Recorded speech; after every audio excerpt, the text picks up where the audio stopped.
भाषा म्हणजे तुमची मराठी भाषा, तुमची जननी पाठ राखलेली मातृभाषा ही म्हणजे तुमची मराठी भाषा।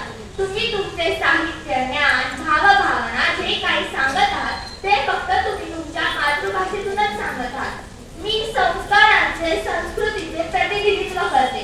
माझ्यातूनच मराठी भाषेचे महत्त्व हे अनन्यसाधारण अनमोल आहे। भावभावना, विचारांचे आदान-प्रदान करण्यासाठी लागणारी अभिव्यक्ती ही तुम्हा सर्वांना माझ्यातूनच प्राप्त झाली आहे।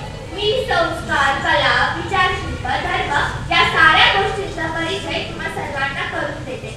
इतर भाषांमध्ये आपल्या भावना व्यक्त करण्यासाठी मराठी या भाषेचा उपयोग केला जातो। इतकंच नव्हे तर माझे महत्त्व हे सामाजिक आणि आर्थिक परिस्थितीमध्ये आहे, म्हणजे आपल्या सर्वांमध्ये विविधे एकता आहे।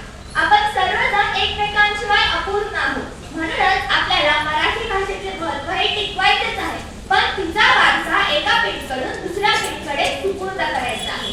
मराठी भाषेला अजरामर बनवायचेच आहे, मराठी भाषेला अजरामर बनवायचेच आहे, पण तिला लहानापासून ते थोरापर्यंत आणि प्रत्येक मराठी माणसापर्यंत तिचे महत्त्व पोहोचवायला पाहिजे। तिला जगवायचे आहे, जगवायचे आहे, जोपासायचे आहे। तिला जगवायचे आहे, जगवायचे आहे, जोपासायचे आहे। मराठी भाषेचे सकारात्मक सौंदर्य सर्वकांतील साकार मराठी मातृभाषेचे एक संजीवनी अमृतात, एक संजीवनी अमृतात।